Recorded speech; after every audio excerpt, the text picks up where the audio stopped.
So much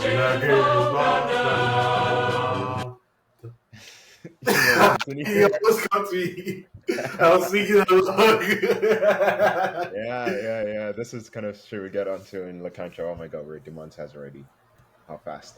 But congratulations to Barca, the new champions of La Liga. They sealed it in style yesterday against their rivals Espanyol, and Robert Lewandowski returned to goal scoring ways. His first goal in a big game in Spain, isn't it? Yeah. Um, I don't know if you can call it Espanol a big, but I'm just trolling. Yeah. I mean, it's his first. I mean, this is the best Lewandowski has played since the World Cup. Yeah, since Like, he played the yeah, game in Italy. it's not just about the goals. Like his touches. There were no like lazy first touches or lapses of concentration. I think that's down to Xavi just giving all of the players a 5 day holiday because I think we had like it's been a long time since the last match day because of the cup final. So we had a lot of time to rest, and the players definitely looked like that rest was needed. Yeah, it definitely did because Barca ran out 3-0 ahead before halftime, and Espanyol, they made a lot of noise before the game, but we barely saw them until the second half, until the game was over. That's when they responded. Yeah, I think what kind of helped them was the fact that we are in La La Land at that point.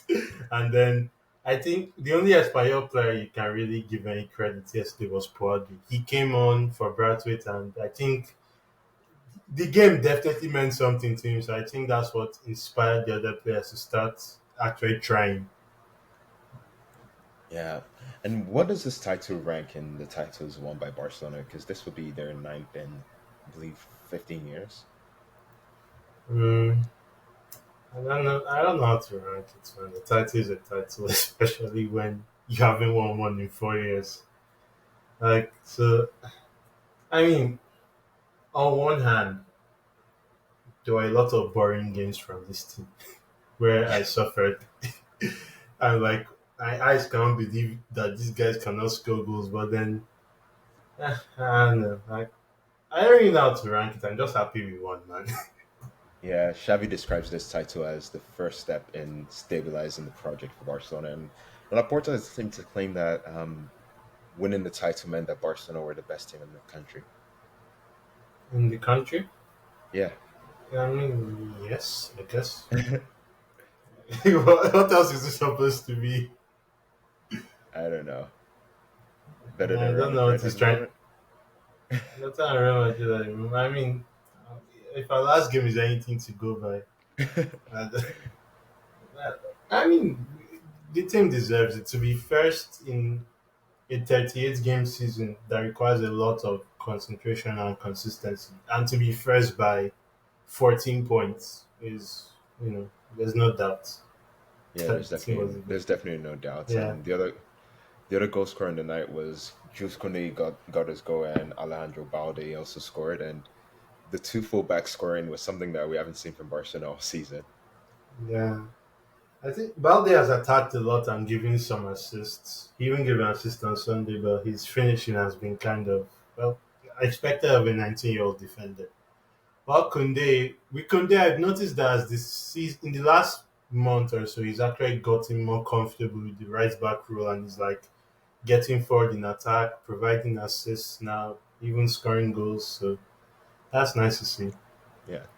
If you could pick three players of this Barcelona team that made a huge impact for the title, who would be the top three be? To be Ter Stegen for just the freakish amount of saves and clean sheets he's making. He was even angry when Espanyol scored because he's like, guys, I need to break records. And then second would be Lewandowski. Like, even though there has been a part of the season where he was absent, literally and figuratively, yeah, his goals have been like most of his 21 goals have been match winners or game openers. So they've been really important. Yeah, they really mattered. Like Yeah. especially in the first half, a lot of his goals. I Hmm. think there were about 9 goals that were match winners for him. Hmm. So Yeah. he's made such an impact to this title winning team. Hmm. And third is a bit hard because there's Pedri and Dembele who, when they were fit, were really good. You have like players that were really, really consistent throughout, like Frankie, and I have to praise Frankie a lot because after all the distraction from the summer, the guy has made this team his own at this point. Like, And you would you also still have sell him? no, why? Look at what we were without him against Real Madrid. Like, I'm not. That alone is enough reason not to sell this guy. Yeah, because he's for one thing, he barely gets injured. He just unfortunately picked up an injury at that crucial stage. I mean, there's so many other players that have been really good, like around, like the defense, basically Busquets and Gavi. But I think one person that deserves a special mention is our boy Rafinha. Listen, he might not be the most aesthetically pleasing Brazilian in this league, not by a long shot, but the guy is clutch and he has delivered some important moments. So I'll say that without some of his goals, this title wouldn't have been possible. Yeah, and with Xavi, does this title speak well to how he's effectively managed the team? Because when he first came, like we all expected Xavi to be like Kike Setien, but he's proved that he can win in different ways. Either he played a very direct style in the latter half of 2022, and in this style, he went a bit more Capello esque in this league title. Hmm. Yeah, like Javi is basically adapted to what he has because he came, he saw that all of the footballing ideas that he had grown up with were completely dead, except in a few players, and those few players were either the ones that have been there or someone like Pedri who was injured at that point. So I think for Javi, he's just had to adapt to what he has while also trying to teach the players new things. And he's been growing pains with a lot of these players, but the fruits are starting to show, and hopefully this league title will just give everyone confidence. And with Xavi, like he's obviously had limitations in the cup competitions that we've discussed about. Hmm. Does this league title give him enough room to grow so that next season when they get to those cup competitions he would have that confidence knowing that here there's a league in his back to really attack them? Yeah, for sure. I think it will give him a lot of confidence. And I mean, as for the cup exits, the thing is that um, champion Copa del Rey aside, we actually went pretty far in that one. So I'm not going Yeah, to. The way we went out was pathetic, but I'm not going to hold that against him. The the Champions League, while we were in a very very tough group, and like the whole schedule was jam packed, and there were injuries, you still have to do better. And yeah, I feel like with the Champions League, it's not just like on the coach, like the players need some. The Champions League requires players to do special things sometimes. That's just the belly of the beast. Like you can be consistent and prepared, but 10 minutes of brilliance, or in our case, 4 minutes from Bayern Munich was what started that problem. sure. So you need the players have done really well, but you need. But I'd like to see some evolution from them in terms of just finishing big chances because Yeah, these big chances can be the difference between being the quarterfinals or semi-final or going out in the group stage. yeah. And looking at this Barcelona team, like what stands out to me is a lot of players who are winning their first ever La Liga title. Like you Yeah. have Frankie De Jong, Marcus Alonso, no, not And Abde, also, this sorry, is second. Alonso second. He won with Chelsea. No, no, La Liga, La Oh, Liga. La Liga, yeah, yeah. Yes. Balde's first, Kunde's first, Casillas first. Like so many of them, this is their first time they've won La Liga, Hmm. and that really stands out for a Barcelona team winning it. But one guy who's no stranger to La Liga titles is Sergio Busquets. He's won 9 La Liga titles, and he announced he's going to retire this season. And how do you think this impacts Barcelona going forward? How do they replace someone like him? We cannot replace him. And I also wanted to tribute Pep there, but for real, we can't replace. Like I'm the biggest. honestly, I think I love Busquets more than I love Messi. I didn't even think that was possible at the point, but like just seeing how underappreciated the guy has been over the years in the best Barcelona teams has just made like we can't really replace this kind of player. So we need to like kind of change how we play a bit because trying to play the same way with another person is not going to work out. Yeah. And do you think maybe someone like Frankie De Jong playing in that defensive midfield role Mm. might be the answer, or De Jong is is he? wasted there.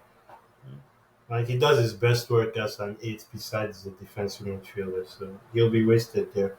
yeah, And that's why we need like a specialist defense midfielder because besides Busquets, Busquets has no substitute in the actual first team. mm, Now he's going. We need another defense midfielder and probably another substitute defensive yeah, midfielder. yeah. Oscar, we lost you for a bit there. You said we need what? We probably need another. We probably need two defensive midfielders to be honest, because with Busquets we only had one, Mm, and he was doing the job of essentially two players in a whole season. yeah, So we'll definitely have to change the way we play, and we need to find the player to suit whatever new style we have. yeah, yeah. That's true. Now we're done talking about the good of this game. Let's talk about a bit of the bad because Barcelona they won obviously in Espanyol Stadium, and the celebrations were a bit. I don't think they excessively celebrated, but I think they spent too much time Yeah, celebrating in the camp, yeah. I'll and say, Espanyol fans had a bit of too much. yeah, yeah. I'll say that Jama Soler was saying that the Barca players were told not to celebrate too much before the game in the event that they win the title. Now you cannot really control emotion sometimes, like Yeah, we're all human beings, and I don't think they overdid it. I mean, Rick Aaron the Roses was pushing it, but I don't think they did anything disrespectful. They just tempted the Espanyol fans, and yeah, by the way, I'm not justifying the violence. The violence is uncalled for, but everyone has their own share of the blame. But the biggest share of the blame goes to the security because they should have expected this. And the fact that I don't know if you saw some of the tunnel footage where fans were actually running into the tunnel. So yeah. it's like, come on, the players should at least be safe in the tunnel. I know. So I Yeah, feel the security and Espanyol, I think they will do well to just identify some of these people who are like beating up the security guys. Like there was this clip where he had a fan in a hood with a stick, like trying to square up to another guy. Uh, yeah, yeah. Like my thing is when the players were celebrating, they did their first ring. I was mhm. like, that's okay. But I feel when the dressing room staff and everyone got into Yeah, the and they expanded the ring to the center yeah, circle. I'm like that's really Yeah, tasty. And it, and it, it Espanol was fans, fun. It was funny because you just see the players doing it. All of a sudden, you just see them running away. You're like, wow. yeah. But the thing though, it's like you're right, and the biggest blame for this, and I'm not sure which organization, whether it's Espanol, whether it's La Liga, whether it's the police I departments. think it's Uh, Espanya and the police department. yeah, I don't because think you LaLiga is to blame for this. have to have enough security there. You Mm-hmm. know, there's an option that this can happen, and Mm-hmm. if and like you could see, it was so. I know hindsight's 2020, but like it was so obvious that something like this could happen, Mm-hmm. and you needed like a lot of security, and you needed a lot of, or the security could have formed a ring around the players, or they could have formed a ring around the ultra section where the more extreme fans were, Mm-hmm. but it was just really chaos. But I think it's one of those things where in 20 or 30 years it'll be an iconic moment. And Yeah. for now, it's a sad moment, but For- it's what are we gonna do? Yeah, I think some Espanyol fans also took advantage of the moment to just protest against the board. For it, yeah, Yeah. and that's somewhat of the reason why I feel like maybe Barcelona should, they should, once the players did their circle, they should just ran into the dressing room because the atmosphere was so toxic leading up to that. Like they were Mm-hmm. already protesting against the board, they were already Mm-hmm. doing their thing, and I'm just like, if you're Barcelona, just celebrate for like Yeah. 1 or 2 minutes and then get off there. And I think because in the first couple of minutes, I don't think they were really focused on Barcelona were celebrating because the players were there and everything. But Hmm. I feel once that circle got expanded, it was asking for Yeah. too much, especially when your fans are not even invited into that stadium. So Yeah. yeah, but that's Yeah. just my opinion. And let's move on to other things, or like Wait, Elche beating Atletico, or do you want to wait. go back to Barcelona? No, let's go back to Espanyol. Espanyol, ooh, yeah, Yeah, are they think those? I mean, they're not relegated yet, but with 4 games left and 4 points away. yeah, Yeah, I mean, that also added to the toxicity. yeah. It did, it did. I don't know because I feel they are in terms of the teams that they have to play. They have to go to Vallecas after this game. Then they welcome Atletico. Then they play Valencia away. It doesn't really look good for Espanyol because they are on a downward cycle. They've chosen a manager who has very little experience in La Liga.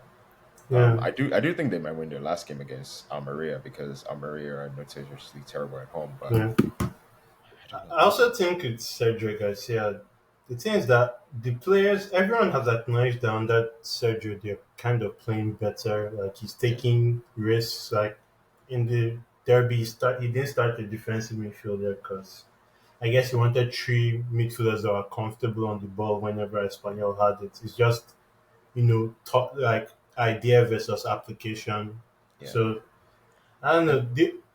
They have to get to the Almeria game with alive for sure to yes, stay up. yes. And the one thing for them, and this is the reason why it looked bad for them, is in the last 4 games they played Villarreal, Getafe, Sevilla, Barcelona, and Sevilla reinvigorated Sevilla. And these are really tough games to play against. Mm, And so maybe we might be too harsh. And even before then, they had Betis away. The one against Cadiz, they should have scored. They hit the bar so many times. And maybe in the last couple of games, it seems super hard for them. They had a really tough run of fixtures to end the hmm. season, Yeah, and I don't really blame the manager. I just although I do think he's inexperienced for this, and maybe going after Borderlast would have been very good for them, but it just seems like tough for them to survive. yeah. And then when you consider it took them like in a game that should have meant a lot, it took them so long to try and wake up. It's just Yeah, more frustrating from an Espanyol fans' point of view. yeah, definitely. Yeah, sucks to be them. Yeah, it really does.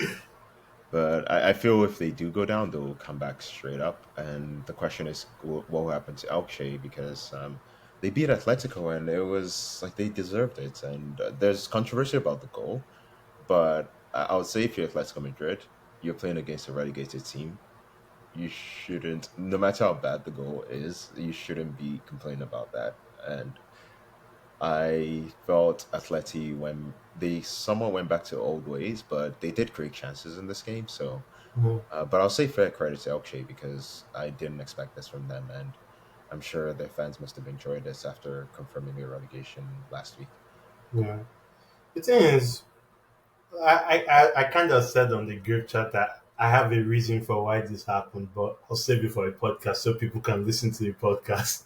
Yeah, Big brain, but yeah, I feel like on one hand, you're down, you don't have anything to play for, you can be dejected, but on the other hand, you can just be like, it is what it is. Let's just we have like let there's no like false hope of like extreme optimism that we had that maybe we can win our last 5 games and maybe we'll be all right. Like all that, pretend optimism is gone now. Like the nail is shot. So I guess now they can just play freely, and they actually, like you said, besides the goal, that whether from an athletic point of view, you can say it shouldn't have stood or whatever. Elche actually outplayed Athletic for large periods of the game. yeah, they did. I feel like something like this, and we also saw this with Levante last year when they got relegated. Although with Levante it's a bit different because they were genuinely playing well before they got relegated. Yeah, With Elche, I feel like now they have nothing to lose. They'll actually be more dangerous. So Getafe going to Elche next week for 3 easy points might not be yeah. 3 easy points for them. Spare a prayer for Cardiff. They play Auction in the last game. Oh damn. Oh man, but we'll get onto Cardiff later on. And you know, with that goal, one of my pet peeves came to pass with Giebrich going after the ball, and it's like it's a simple What throw. happened to All Black? Oblak's been injured and he might Yeah. have surgery. So yeah, lots of late season injuries are happening. If this And guy is out for the start of next season, we can forget any athletic title trying to get Rich is the goalkeeper. yeah, because when you go after a ball like that, you just leave the net open, and it's like, don't be a hero. Don't. You're a Yeah. goalkeeper.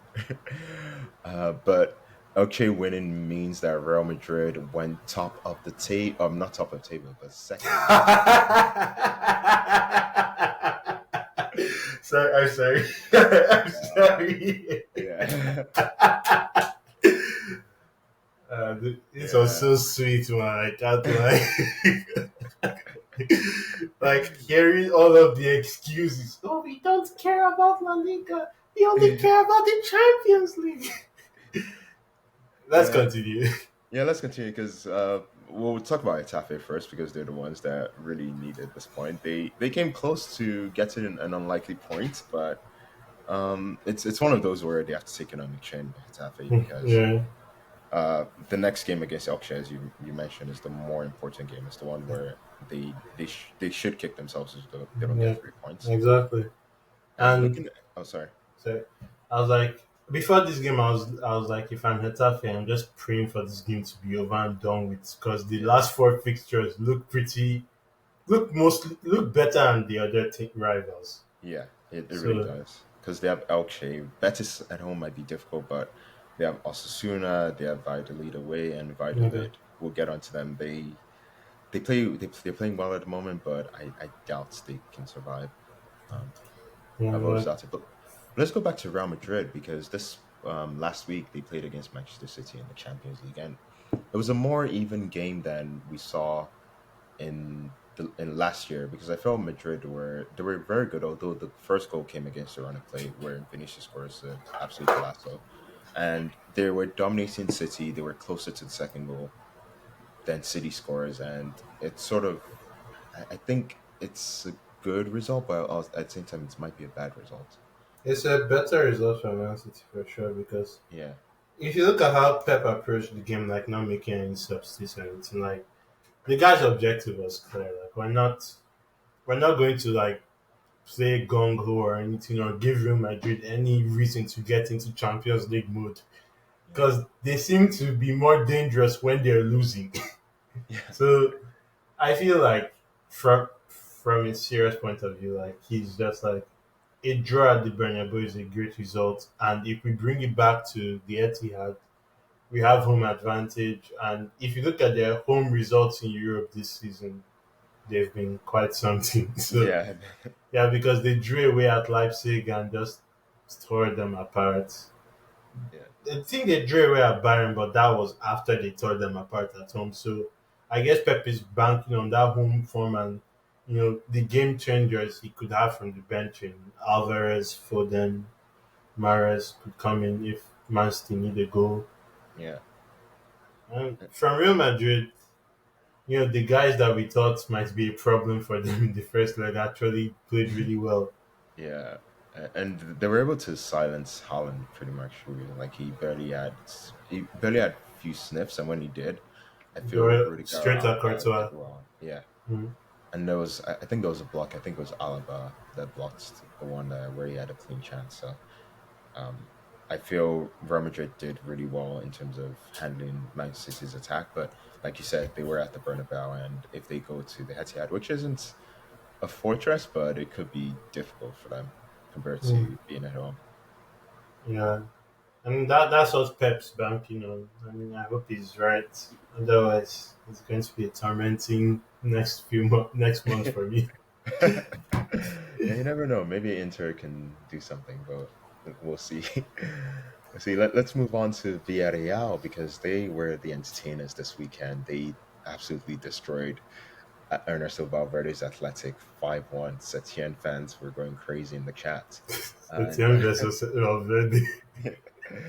yeah, I have to give credit to Nicholas Jackson because his finishing was heavily criticized, but now he's scoring for fun. I think he's one of the few Villarreal players that scored 5 games in a row.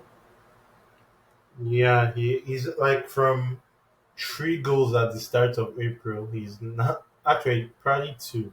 He's now on 9 goals already. So Yeah. he's well on course to end the season on double digits. Maybe enter the definitely finish in the top 10 for goal scorers in a season where he's had a big injury. So that's pretty good for him. You know, Yeah, it's really good. And Baena was also doing really well in this game. He scored a absolute free kick, and he also scored at the end, and there were like praises for him. But to go back to Jackson, we know Villarreal tried to sell him in the winter, but he failed his medical.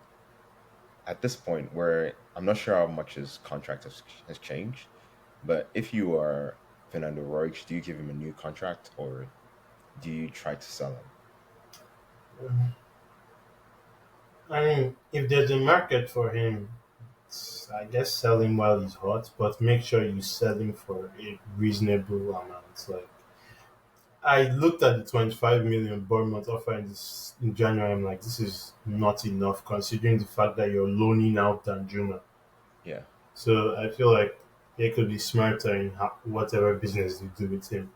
yeah. Also, tying this guy down for a long term contract is also not a bad idea because if he continues to explode, you get even more money. Yeah, yeah. And the thing is, before the season, we always criticized Villarreal as Gerard Moreno dependence, and I think that's one of the good things that Setien has brought into this team is that we haven't really missed Gerard, or Villarreal haven't really missed him so far. Like he's not his best season, and we're seeing the best of Chukwueze, we're seeing the best of Pino, we're seeing the best of Jackson, we're seeing the best of Baena. Yeah, but Villarreal are still really inconsistent regardless. So, Yeah, yeah. if they could add the best of Gerrard to the best of all these guys, then they'll be a really good team. The thing though is like they are inconsistent, but they're still on record to finish in possibly the points totals that we expect them from them because they're doing one more win, they're above last season's points total. With one more win, they're above this points total for 2020 2021. With one more win, they match the points total for 1920. Yeah, man. So it's pretty. It's like I guess if you compare Setien and Emery, Emery's never been a good league manager. So Yeah. at least Setien has improved on that. But still, I mean, the inconsistency is something they will really look at and be like, this season, our 100th season in existence could have been much better than it was. Yeah. Yeah, I think if you're Fernando Rocha and you're thinking of whether to renew Setien or not, it depends on whether you really want European success or Mhm. you want to go far in Europe. Like if you don't care about going far in Europe, I do think it makes sense to renew Setien because Mhm. he does do well in the league. But if you want to go far in Europe, I think he's lacking in that tactical aspect. Mhm. Maybe he'll improve. It's never too late. Yes, But if yes, they he's want to like go far in 20. anything, they need to get two new goalkeepers. Yeah. Poor Peperina. But let's talk about the bad side of this game with Athletic Bilbao. They seem to be struggling a lot. Like, does Ernesto Valverde keep his job if he can get into Europe? I mean, right now the team is not. He's not giving many good reasons to keep the job because we all expected a lot from Athletic Club, and They you started really well. They yeah. were fourth going into the World Cup. They have these runs where they look really good, and then they follow up with a run where they're terrible, then back and forth.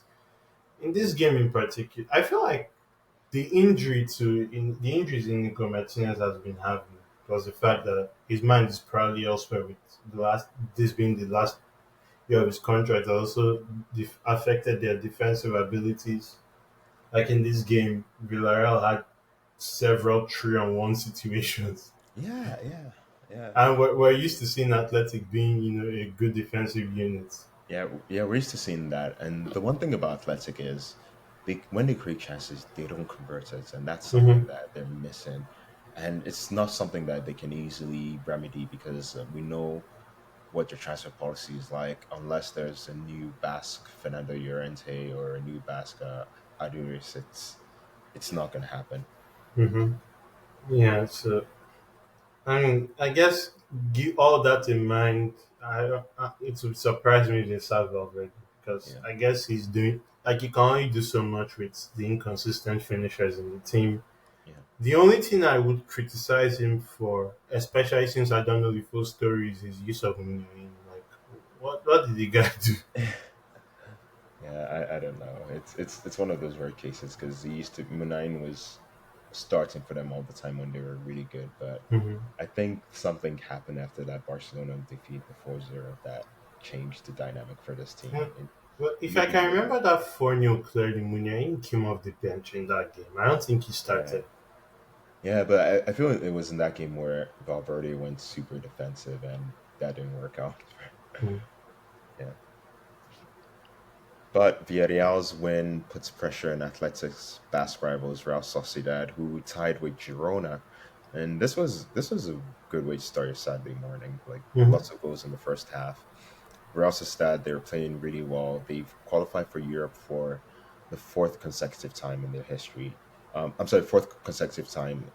This fourth consecutive time in a row, which is the Mhm. second time in their history that they've done that. Mhm. And they're doing really well, and they have this 5 point gap over Villarreal. But the problem with Real Sociedad though is that you look at their fixtures, and they have Barcelona, Atletico, and Sevilla to come. Are they going to Yeah, hold on to this? I think they will, given Villarreal's inconsistencies and just the problem that is Peperina. Yeah, Like Peperina, Peperina caused Villarreal top four. There's no, there's no excuse. Like him and Jorgensen. yeah, But yeah, I feel like Real Sociedad have more. That's basically just me saying Real Sociedad have more about them to just like Real Sociedad can lose to us, lose to Athletic, lose to Sevilla, they'll still finish top four because Villarreal will just drop a game that you expect them to win. yeah. I'm just going to compare their fixtures because Real Sociedad, as you mentioned, Barcelona, Almeria, Atletico, and Sevilla. They have Almeria and Sevilla at home, while Barcelona and Atleti away from home. While Villarreal, they have Girona away from home, which could be very difficult for them. They have Cadiz at home, so they're a relegation battle there we're seeing. They have Rayo away from home and Atleti at home at the end of the season. So Yeah, Atleti could play a role in this. If, yeah. Because like, if you, yeah, that it could be kingmakers, I guess.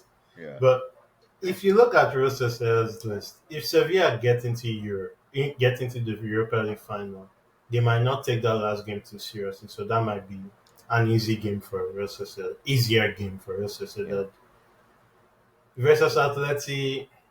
I mean, after seeing Atleti just to completely regress against Elche, I don't know what to think anymore. I think maybe subconsciously they've given up on they like second place not really driving them as much as we all think it might be. So maybe Real Sociedad might have it easier, but who knows?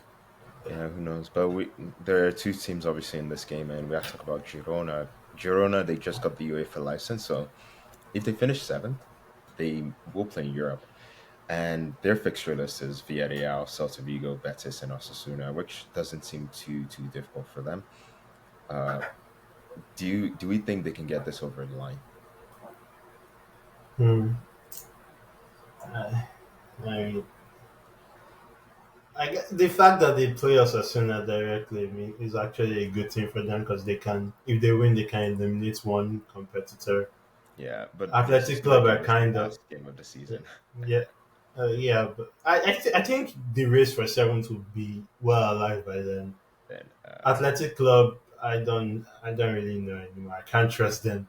And the other competitors in Sevilla, I feel like Sevilla, if they get to the Europa League final, they won't care too much about finishing seventh. yeah, that's If true. they don't, they still have a very damn like Yeah, Mallorca have a chance. Nah, I can't call this. This is yeah, too. Like, I'm just going through the table. Like 8, 7 to 12 all have a chance for that Conference League spot, and that's just Yeah, crazy. yeah. There's just 3 points separating six teams, Hmm. which is very interesting. And in the relegation zone, we see something similar. But let's talk about Betis, who are not too. They're kind of equidistant between Champions League and seventh, but this victory that they had over Rayo Vallecano, they seemed closer to just at least securing a Europa League space. Yeah. Uh, to be honest, I kind of see Betis finishing above Villarreal because Why of not? Pepe Reina. Yeah. It's not. No, it's not personal. I don't hate Pepe Reina. He's just incompetent. So Yeah, but looking at Betis's fixtures, I doubt it. But I just want to give before we get into that, I just want to give credit to Joaquin, who was injured. He had a knee injury. He had like some tape on his knee. Came on, gave an assist to give Betis the victory in the game where they were sort of struggling, and even though it was 2-1, they were sort of struggling and they needed that goal. yeah, credit to Joaquin. You can't praise this man enough for what he's done in his career. I just wish that now that he can't break the record because Pellegrini didn't bring him on at various opportunities this season, long before he even announced he retired. I think the team should do their utmost best to make this man score so he can have the record of the oldest goal scorer. He's had 2 seasons now to do that, but it hasn't happened yet because the engineer doesn't want to add into the machine early on. Yeah, no. Yeah, and you say Betis, they're assuring for Europa League, but Rayo Yeah, Vallecano, they're one of the teams there that can compete for a top seven spot, and their fixture list doesn't look too bad either because they have Espanyol, Real Madrid, who might be distracted, Villarreal, and Mallorca. So it's not too bad, but it's not too great for them. yeah. I mean, the Espanyol one next week is going to be funny because Raul Di Tomas could send his team to the second division. Yeah, and That'll, you see that'll be Palason loves scoring against us. yeah. You see exactly. He loves scoring against them, so you Yeah, and know. I feel today Raya were a bit unlucky. They created lots of good chances, Yeah, I but it's think just he hit netting. the post twice in 11 in before 11 minutes. Yeah, And Oscar Trejo also hit the post. That's why, and that's another reason why I'm like Espanyol at home for because one would think, okay, maybe Raya at this point have nothing to play for, but Europe is still something they want, and it's at Vallecas too, right? yeah, it's a Vallecas, so it's not looking good for It's them. not looking good for them. But Eh, that's one thing that's fascinating about this season. Although we haven't had a title race, it's that almost every position on the table has something to play for at this mhm. point. Apart First from and maybe the 20th. the first 20th and I think the top four pretty much. To be Although honest, SJ could catch Espanyol. no, it's not. Oh, remember that graph I showed you guys? They can mathematically finish 19th. Yeah, but I think that would be asking too much of it. Sure, fair enough. Yeah, they're bound to lose one game or tie one game. Hmm. Yeah, but next week we have a big game in La Liga, the Sevilla Derby or whatever people call it, or Grand Derby. Good news for Sevilla, they won. They're mathematically safe. They're in the race for Europe, 1 point behind Girona. Techatito came on, he scored. They did very well in the Europa League, I felt, against Juventus, although Juve scored that late goal. I Yeah, guess the good thing for them, bad news for Juventus and bad news for the player himself. Paul Pogba wouldn't be fit yeah, for that and game. he's the person that gave Juve some life in the second half, and he got He the was assist. brilliant. Yeah, he was Hmm. brilliant when he came on. He was Hmm. such a joy to watch.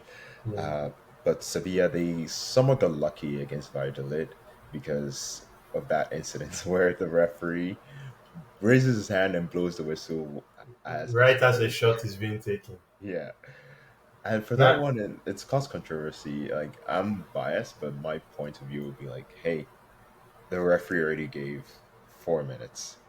He gives the yeah, corner. Nothing comes of the corner. He's about to blow the whistle. Escudero is not Zinedine Zidane or Roberto yeah. Carlos. I mean, he could have. Yeah, I feel the goal was right to be cancelled, but he it was over, and it was overtime by a lot. But Yeah, he could have read the situation better and just said, let me just see what Escudero will do for Laws. Who knows? yeah, It might go to Rosette. yeah. I think this is one of those situations where like the ref has put himself in a corner because Mm-hmm. as soon as he allowed that corner to be taken, he had to make a choice. Like the play had to end, Mm-hmm. and that's where his mistake is in this whole fiasco. No. Because he could have chosen not to allow the corner to be taken. He could have been And like, "Oh, saved cool," himself a lot of trouble. and saved himself a lot of trouble. There would have been protests. There would have been like people complaining about it. Fair enough, but I just feel with the way this goal went in, it just made him look like a total joke. Yeah. I mean, what's new for Spanish referees? Yeah. But saying all that, Sevilla did go on to win 3-0, and I feel this is it's very good for them because going into the derby and going into a big week where they have to play Juventus at home, they look in very good form. Mendilibar rested a bunch of players for that. Juve's come in. I don't want to jinx them, but I do expect them to get a win, or I do think they'll get a win. And it will be tough because Juve is not a small team; they're a very great team in Italy, and but I If do it's think not Manchester United, just yeah, say what you want to say. yes, yeah, yeah, but I do feel like this is possibly the most important week of their season. It is, yeah. And can they? No, they can't catch Betis though, right? They Mathematically, mathematically they can. to be If funny though. Yeah, mathematically they can, but I feel it's unlikely. I feel it's Mhm. very unlikely, even if they lose, Betis lose the next game. Mhm. But a moment of credit for Techatito, who scores his first goal after 9 months being injured. He missed the World Cup, if we remember that. And yeah, it's things are looking very good for Sevilla at the moment. Yeah, even Papu scored. I think Yeah, I'd be I could say that's his first goal this season because he's been largely absent, but I yeah, felt I'd be lowballing him if I said that. But he really needed that goal. You could tell from the yeah, celebration. yeah, Rafa also scored. He's improved since Mendilibar came. He's not a Florvis anymore. yeah. And And the, and oh, so sorry, go on. and Rakitic got like like he's the most capped foreign player for Sevilla. So Yeah, that great is true. all around. And we have to give credit to Mendilibar because right now it seems like this is the Sevilla that we all expected, and you just wonder what Lopetegui and Sampaoli were doing at the start of the season because they're playing very well. But I'll say one thing though is that having someone like Bade on the screen who Sevilla desperately missed because Nianzo is not that guy has really helped. Yeah, yeah. You also have to give Lopetegui some sympathy in the fact that um what's his name Monchi did him dirty in the transfer Yeah, window, yeah, he and really did. what Sampaoli got Bade and had him for a while but did nothing with him. So Yeah, yeah, yeah. And yeah, Marcel is like still in somewhere on vacation mhm, or in the yeah. hospital bed. Yeah. He has to give Mendy by his days. He's really transformed this team to just. I don't. The reason why I don't want them to get seventh is because it will be a waste if they win the Europa League. That is true. That is Yeah. very true. Yeah, but shall we move on to a team that can actually get seven? That's Osasuna, and they did their best to tear Almeria apart at home. Everyone seems to do that right Yeah. now. And Abde again, he scores a brilliant goal, and he's leading this team to bigger heights. Yeah. Out of all of the teams right now that can fight for seventh, I kind of want Osasuna to get it because they did so well in the cup. You just want them to have something tangible other than the memories of the season. Yeah, and Yeah. they get to go to Saudi Arabia. That's tangible. True. Yeah, And they, but I get your point though. yeah, I feel they need like some to make this season truly more memorable. Yeah. Yeah, and you know what? I think with the way UEFA has set up the Europa League and Conference League now, if you're a team like Osasuna that wants to go into Europe, having that Conference League bridge to build yourself Hmm. the opportunity to like learn how to play Thursday and Sunday is much better than going into Europa League. If it was the Europa Straight League, away. I would have been scared for them. But I feel if you're a team like Osasuna, you're a team like Girona that's not used to playing in Europe, playing in the Conference League, where the opponent is most likely weaker than in the Europa League, and you can rotate players and you can see how that works. Mhm. I feel that's a very good training ground for them to see if they can advance as a club to actually fight for top six. Yeah, exactly. And I mean, look at this Osasun's new stadium. Like that stadium deserves European nights, like with the passion of the fans and everything. So, Yeah, like, but sad for them, Abde's not going to stay there. mm, sad for them, good for us. Yeah, yeah, and with Almeria, they are 15th in a very tight relegation battle. For them, it seems like their home form is going to be what makes a difference. And at home, they have Mallorca, they have Real Valladolid, and away from home in the last game of the season, they play Espanyol. In between that, they play Rostad away from home. Yeah, I mean, Almeria definitely has the quote unquote easier fixture list, but then it's also a double edged sword fixture list because if they Yeah, lose those, you know, it will be trouble. yeah, But like oh, go on. I was going to say, like, we talked about Getafe earlier, like, given how they performed at the Bernabeu and even the fact that they have a really experienced manager, I can see them leapfrogging, you know, some of the guys above them. So I think Getafe will be fine. It's just Almeria really need to sort out the away form. Yeah, they need to win at RCD Stadium on the last day of the season. Yeah, especially since we've already established Espanyol are going down, so why not? Yeah, Why waste the points on them? yeah. And the thing though with them is like they're strong at home, but if you look at it, it's I can see them easily losing to Mallorca on Saturday, Yeah, America are and that kind of team. also in the game against Valladolid, it's one of those games where the pressure and the tension can get to you, and even though Valladolid they're not that great travelers, at Valladolid can still a point. Yeah, yeah, really, really like lots of finals for them. Yeah, yeah, it's the crunch time of the season. This is the exciting part, Mhm. but it's not for the teams that are involved in this battle. Yep, it's Yeah, just agony. yeah, but for Mallorca, it's just sweet sailing. They can go to Ibiza right now. They can go to their own islands and beaches, and they can just rest and have a cocktail and forget about the season Yeah, because they are close. They're very close to mathematical safety. it's just kind of crazy that you need 40 something points to be close. Because normally we're like, isn't like in a normal season 38 would be okay, Yeah, but this season is not normal. no. I feel what's happened this season is the bottom has gotten stronger.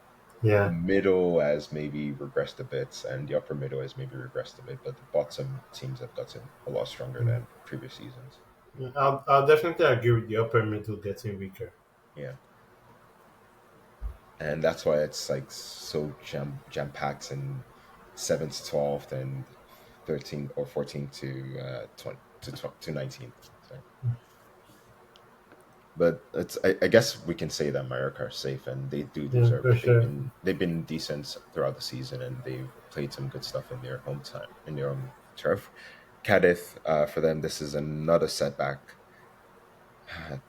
Their fixture list also looks somewhat challenging. They have Valladolid on Friday night, which is a I'll relegation be there no blockbuster. matter what. You'll be there for the 0-0. And then they go away to La Ceramica to play against Villarreal. And this is one of those fixtures I'm sure you're looking at and you're saying that maybe Villarreal are going to Villarreal drop is this. just, yeah. And Like, then they play Celta. yeah, I mean, it's not an easy fixture list, and I'm actually surprised Cadiz didn't do better against Mallorca because this is the kind of team that you'd expect Cadiz to, just do a Cadiz against, but Yeah. yeah, that didn't work out. So Cadiz before, like I think 2 or 3 weeks ago, after they beat Valencia, we were like, okay, Cadiz, they don't look like they're going to go down because they're so resilient, but now they're not looking too good. But yeah, a win next week will probably change that. Yeah, it possibly would. And moving on to the final team, it was a very good break for Valencia. They're the only team in the bottom eight that has a chance of staying up that got a win, because we all know Elche are doomed. And Hmm. this was a very big win for Valencia. Then they really needed it. Yeah, Pablo Mari came on and he saved Valencia's bacon. yeah, like they couldn't deny him this goal. Yeah, it's just funny how I almost called him borderless. What's wrong with you? Barra has just turned to kids to save his bacon. Yeah. And it seems to be working. And I feel one thing that was really helpful for Valencia was getting Justin Cliver back, because Yeah, having him as a nine is much better than having Duro or Cavani. She's exactly. thrown. And you're right with the kids, because Javi Guerra's coming and he's looked like a very suitable central midfielder. And we were talking about how Valencia needed that central midfield position shored up. And Diego Lopez, I feel his name on the right wing, number 40, and he's coming and he's been very good. And there's been a lot of clamor for Musa to be dropped. And with the way he's playing, I feel it's right to drop Musa, because Lopez is playing so well, and he's creating lots of chances. He created the first goal, and it's two goal involvements by the Canteranos. And Valencia, they look like they're in a much better position than a couple weeks ago. The Mhm. fixture list isn't as kind, because Real Madrid are coming to Mestalla on Mestia's 100-year anniversary. So not the kind of opponent you want for that. I would have preferred it if it was Espanyol. But then after that, it's Mallorca and then Espanyol before Real Betis to finish things off. Yeah, Yeah, I'm praying that Real Betis they know where they're playing. They know, like, there's no chance they can get fourth. There's no chance they can go to seventh by the time we play them, because it will be it will be really nice. yeah. And Joaquin can get his celebration. He can score. We can tie. We can have a party, and everyone wins. Everyone can. What was that tonight? Some Barcelona fans were saying in 2019 that everyone will like Yeah, celebrate well, together because yeah, of Johan Cruyff. yeah. We'll walk out and with a banner, and we'll be like, "Gracias, Joaquin." Yeah, hopefully that's the case because you can see the potential for Valencia to lose their next two games, Yeah, given that one is Real Madrid and the other is Mallorca away. And I don't think Mallorca are the type of team to be outdone by a bunch of kids. yeah. Mauritius was definitely going to bully And some of Mallorca those is going kids. to just beat them up and send them back to Mestalla. Yeah, Valiant and Rayo, they have their punching bags ready. Yeah, They're like, "Kids, it's time." it's not going to be that one is not going to be easy. But like I said, the good thing for Valencia is that they were the only team to win in the bottom eight this in the bottom six or seven this weekend. So Yeah, that's pretty good for them. yeah, it's very good. And for Celta Vigo, this was a big loss, because right now they're 5 points behind.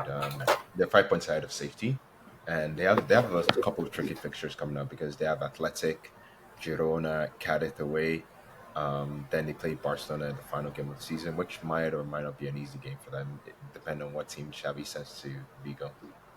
Yeah, I think it's so. I'm still going to sit on the fact side of defense that I think they're safe, but I'm going to stick with that even if they lose their next two games Yeah. because I don't think two teams from below them are going to leapfrog them in 2 weeks. So, Hmm. like, there's a very good chance Valencia wins next week because they're playing against Real Madrid, Yeah. and there's a good chance Almeria wins because who are Almeria playing against? Almeria, they're playing. Let's Okay, quickly there's check. a good chance Almeria will, Yeah. but I besides that, I don't think. I think if they get to the match day 37 game and they're mathematically not safe, then I'll worry. Yeah. I'll say for Celta, they need. I think in this La Liga relegation battle, you possibly need 43 points to be safe, and Celta are the closest to that number. Mhm. And they're playing Atletico, who aren't in the greatest form, so maybe they can get a tie from there and they can beat Girona. but it's easier said than done. I do feel maybe the Cadiz game will be very difficult for them. Going away to Cadiz is never easy for teams who are in the bottom of the table. Yeah, And Barcelona game, depending on what team Xavi sends, it might be a good game for them. They might get us. They might get a point, but it's also they've not really been in good form. They've lost. Um, they've only won one out of their last 8 games. yeah, So that's possibly win a lot on Carlos Carvalhal's mind. yeah.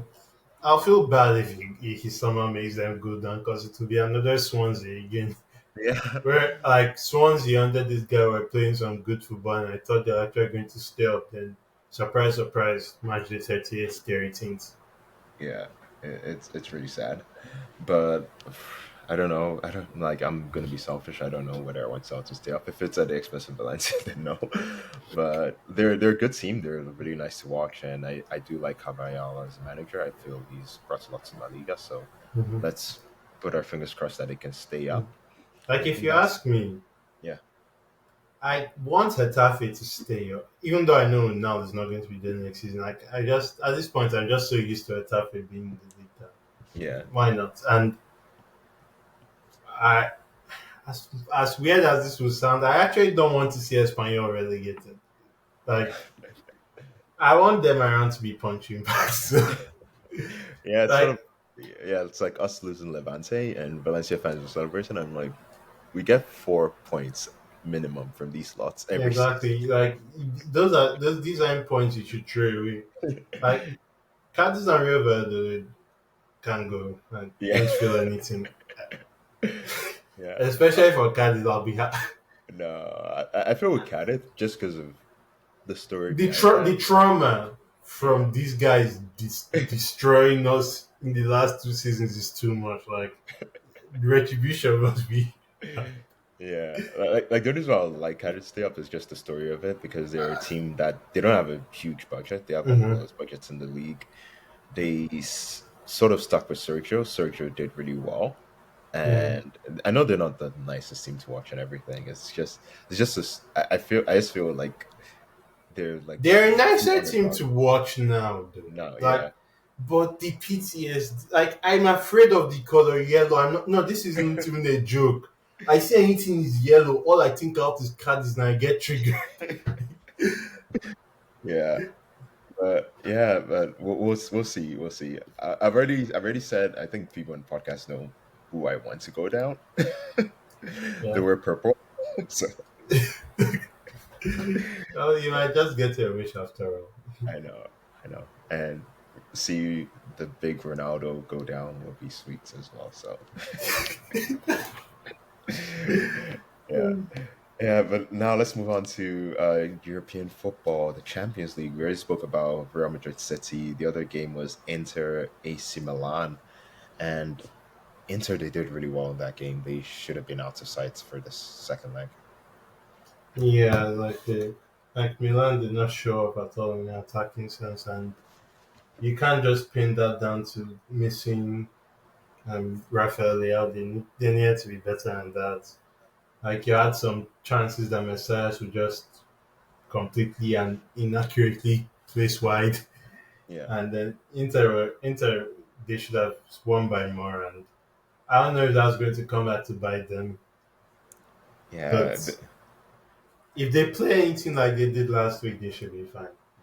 yeah. They really should be fine. And theoretically, with Lukaku being back on form, really should be a great game Yeah. for Inter.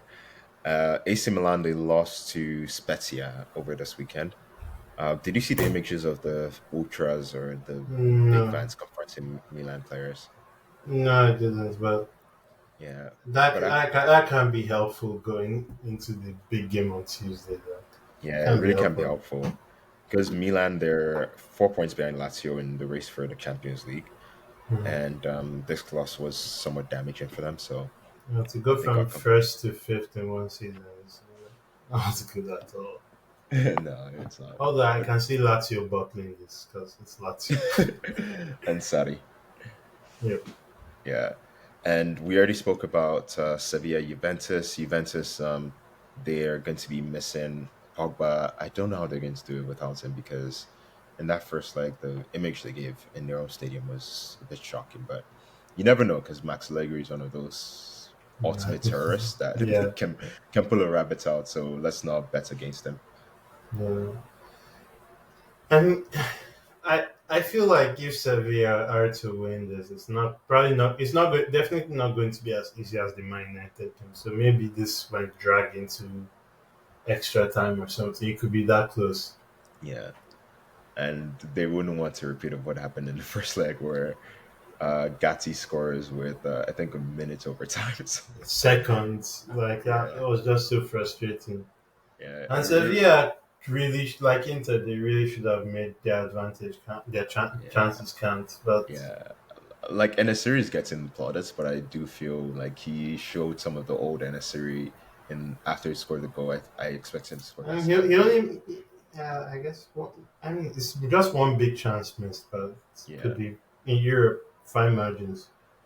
yeah, And I don't know if Ocampos will be fit for the second leg. If he's not fit, that would be a big miss. yeah. He was rested for this game. Mendelebar does think he'll be fit. That's why he didn't play. But you're right, it will be a big miss. And I wonder if Techatito can play. Juve, they got a win on the weekend, 2-0. Bremer and Fagioli. Yeah. God, I'm gonna get cancelled. Hey, is Tekatito registered in Europe? I believe so. I'm not sure. I believe so. If it is, then he'll be good. I think like Papu with confidence is a very good option to bring off the bench. Yeah. I kind of I didn't I kind of didn't like him being brought on in the first leg because I'm like he's not going to defend as well as another person. Yeah, that's But true. given the injuries in midfield, yeah, I don't think he had the choice but to Yeah. bring him on. Yeah. Uh, aside from that fixture, there's also Leverkusen versus Roma. Leverkusen, they made a really, really big signing today with Alejandro Grimaldo. Hmm. Roma are winning that tie 1-0. What are the chances of Xabi Alonso's team getting one over his master? I mean, it's it's just 1-0, right? So Yeah. and Bayer Leverkusen at home were really good. So we could. I mean, I feel this is another one that has extra time in it because the Yeah. teams will go back and forth scoring. But if the game becomes a back and forth game, I think Bayer Leverkusen will win. Yeah. That'll be interesting. And thoughts on Grimaldo going there? Because Real Sociedad are interested. Really good signing for Bayer Leverkusen because Grimaldo has always been a really good left back. And I feel like Bayer Leverkusen is a stable club where he can actually grow from. I mean, I don't think the gap between the Portuguese league and the other so-called Big Five leagues is that huge. So I think he No. should be Yeah. fine. Yeah. Yeah, like and as we've seen with Bruno Fernandes, who when he came Mm. from Portugal, people doubted him, but he's obviously like he has the numbers to back up Yeah, that statement that he made. Going to the Conference League is AZ Alkmaar versus West Ham. AZ Alkmaar are 2-1 behind, but the good news for them is they get to go to Holland and they get to turn this around. yeah. This one is I can't really call this one because it's only knife edge. West Ham had the score advantage, as it have the home advantage. I didn't watch this game, so I don't know how both teams played. So I can't really confidently call how this will go. Yeah, that's a very humble take from you, man. I appreciate that. Like it could go either way, and Yeah. so I'm not going to pick anyone. Yeah, I wonder if we're going to get our English versus Italian final because Fiorentina are 2-1 behind and they have the home disadvantage to Basel. Mhm. Yeah, but people slept on Basel. I mean, we kind of slept on Basel too, but Yeah, I, a Basel AZ final would be really nice because it's not like this team's not from the big five leagues or whatever. That would be really good to see. yeah, it really will. And it'll be, I think we haven't had a winner of a European trophy outside of the Big Five leagues Yeah, since in a long time. in a So long time. Yeah, this I is think the since best opportunity for this to happen. yeah, I think since Porto in 2010, that was the last time, or 2011. That's the last time we got Hmm. a team that won outside of the Big Five leagues. So and you never know because I was speaking to a Dutch friend and I got told that if AZ wins the Conference League, there's a chance that Holland overtakes France and Holland becomes a top five league. That's nice. Yeah. Uh, Well, let's see what happens. yeah, The conference league games are too yeah, they're too close to call, especially that West Ham one.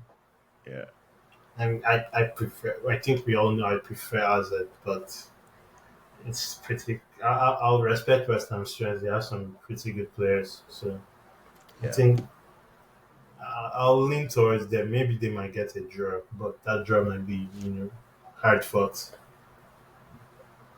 And it will be. And any thoughts before we end the podcast? Oh yes. A moment of silence for our friends in England, Arsenal. They've no, because the fans are trying to change the narrative into, oh, we're second best. Like you cannot call yourself second best when you had. I wish this was like a video where we could edit the league table when Arsenal had 72 points and Man City had 64 points. Like, yes, you have to look at the bigger picture, but that's the same way I do not like how we go out of some European competitions. The same thing applies. Like the way you lost this was just terrible. But second is a good building block Yeah. for next season. Can I defend them a bit? Sure. I think the 8 points thing sort of lied because at the time they were 8 points ahead. They hadn't played City. I don't think, Yeah, and they hadn't there was played a them time where they twice. hadn't played City even once. So. Yeah, yeah. So, and I think that that's sort of lied because it was like if they had played them twice, then it could have been 2 points already. So, True. Let's give them that. And well, City in the second half of the season in leagues are monsters too. So, yeah, oh, and well, for Arsenal fans, I guess it was nice dreaming. yeah, it was a very nice dream for that to end. Yeah, And if the I wish Prime Arsenal fan TV was still around. This would have been yeah, funny. that it was very funny. Like, I can't even be bothered to try and find out who's there anymore because Yeah, Ty's still there. Kiliki's still there. I I noticed mean, the I don't. If I listen to Ty, I might lose IQ points. No, I envy his positivity. yeah. I think I saw a thumbnail after the Man City game where it's like, we can still win this. I'm like, I'm sure after the Brighton game, he's probably like, it's not over. There's only one way to find out. Yeah. And Man City, they have get to win the league against everyone's favorite whooping boys. So, yeah, if relying on Chelsea to stop Man City from winning the league is not, it's not wise. True, but what if City gets knocked out on Wednesday?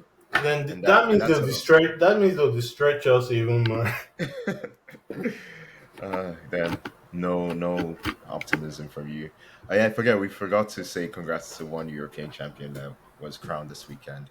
And Feyenoord. that's Feyenoord. Yeah, they got Mm. one over Ajax, which is pretty sweet for them. They have a Mexican striker who apparently Sevilla are interested in, Jimenez, and they have a coach who everyone in European football seems to like, Arne Slot. So congrats to them. And Mm. I guess this is goodbye for the podcast. Yep. Yeah, Adios. adios, guys.